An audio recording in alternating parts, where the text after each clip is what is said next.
ഇത് ഞാൻ ഫ്ലിപ്കാർട്ട് വഴി മേടിച്ച ഒരു എയർ ബെഡാണ്. നമ്മുടെ വണ്ടിയിലെ ഇടാൻ പറ്റിയ എയർ ബെഡാണ്. അപ്പോൾ അതിൻ്റെ കൂടെ വന്നതാണ് ഇതും ഈ ഒരു എയർ ഫില്ല് ചെയ്യുന്ന ഒരു മെഷീൻ. അപ്പോൾ ഞാനിതൊന്ന് എങ്ങനെയാണെന്ന് ഒന്ന് ട്രൈ ചെയ്ത് നോക്കട്ടെ, ഇത് എങ്ങനെ കൊള്ളാറുണ്ട്. ഞാനതിൻ്റെ റിവ്യൂ പറയാം. അപ്പോൾ ഇതും വേണമെങ്കിൽ താല്പര്യമുള്ളവർക്ക് ഒന്ന് ട്രൈ ചെയ്യാവുന്നതാണ്. പിന്നെ അതിൻ്റെ ലിങ്ക് ഞാൻ ഡിസ്ക്രിപ്ഷനിൽ കൊടുത്തേക്കാം. ഇത് ഞാനിപ്പോൾ ഇവിടെ കണക്ട് ചെയ്ത്, അപ്പോൾ ഇതിൻ്റെ 3 ടൈപ്പ് നോബുണ്ട്. ഇതുണ്ട് 3 ടൈപ്പുള്ള. അപ്പം നമുക്ക് ഇതിൻ്റെ അകത്ത് വേണ്ടത് ഈ ഒരു ഇത് കണ്ട നടുക്കത്താണ്. അപ്പോൾ അത് ഞാൻ കണക്ട് ചെയ്ത് ഇത് നമുക്കിതൊന്ന് ഓൺ ചെയ്ത് നോക്കാം. കണ്ടോ വീർത്ത് വരുന്നുണ്ടോ? അപ്പോൾ ഇത് ഞാൻ എയർ ഫില്ല് ചെയ്ത് വീർപ്പിച്ച്. അപ്പം ഇതാണ് അതിൻ്റെ ഒരു ലെങ്ത് വരുന്നത്. ഇത്ര മെയിനായിട്ട് ഇത് കുട്ടികൾക്ക് ആണ് ഏറ്റവും കൂടുതൽ യൂസ്ഫുള്ളായിട്ട് വരുന്നത്, കുട്ടികൾക്കാണ്. പിന്നെ ഇവിടെ 2 പില്ലുണ്ട്.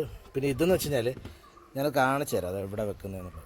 ഇതാണ് ഇതിൻ്റെ ഒരു പൊസിഷൻ വരുന്നത്. അപ്പം ഞാൻ നേരത്തെ പറഞ്ഞത് മെയിനായിട്ട് കുട്ടികൾക്കുള്ളതാണ്. അഡൽറ്റിന് എന്നാലും കുഴപ്പമില്ല, അഡ്ജസ്റ്റ് ചെയ്യാൻ പറ്റുമെന്ന് തോന്നുന്നു. നമ്മളിപ്പോൾ 7 സീറ്റിലേക്കാണ് ഇങ്ങനെ ഇടുവാണെങ്കിൽ കുഴപ്പമില്ലാതെ അഡ്ജസ്റ്റ് ചെയ്യാൻ പറ്റും. അപ്പം ഇതിൻ്റെ പൊസിഷൻ വരുന്നത് ഇവിടെയാണ്. ഇവിടെ നമ്മൾ ഇത് വെച്ച് കഴിയുമ്പോഴത്തേക്ക് ആ ഗ്യാപ്പിന് അവിടെ ഫില്ലാവും. ഇത് കണ്ട ഇവിടെ നമുക്ക് ഇതെടുത്ത് വെക്കാം ഇതിൻ്റെ പുറത്ത്. ഇതിപ്പോൾ ഞാനൊരു സീറ്റ് മടക്കി വെച്ചേക്കാം. ഇത് മടക്കേണ്ട ആവശ്യമില്ല. ഇത് നിവർത്തി വെച്ചിട്ടാണെങ്കിലേ നമുക്ക് ഇതുപോലെ ഈ സീറ്റിൽ വെച്ച് കഴിഞ്ഞാൽ ഈ ഒരു പൊസിഷൻ ഇതിൻ്റെ കറക്റ്റ് ലെവലിൽ കിട്ടുകയും ചെയ്യും. സുഖമായിട്ട് കുട്ടികൾക്ക് കിടക്കാം. പിന്നെ അഡൽറ്റിനൊക്കെ വേണം. ഇപ്പോൾ 7 സീറ്റിലൊക്കെ വേണമെങ്കിൽ നോക്കുവാണെങ്കിൽ ലെങ്ത് വേണം, ലെങ്ത് കുറവാണ്. എന്നാലും എങ്ങനെയൊക്കെ അഡ്ജസ്റ്റൊക്കെ വേണമെങ്കിൽ ചെയ്ത് കിടക്കാം. അപ്പോൾ ഇത് കുഴപ്പമില്ല കേട്ടോ. കുട്ടികൾക്കുള്ളവർക്ക് ഇതുപോലെ യാത്ര ചെയ്യാൻ പറ്റുന്നവർക്ക് പറ്റിയ ഒരു ബെഡായിട്ട് എനിക്ക് തോന്നി. അപ്പോൾ ഇത് ഞാൻ ലിങ്കിൽ ഇട്ടേക്കാം. താല്പര്യമുള്ളവരൊന്ന് കയറി നോക്കുക, പറ്റുന്നവർ മേടിക്കുക. ഇതെടുത്ത് യൂസായിട്ടുള്ളവർ.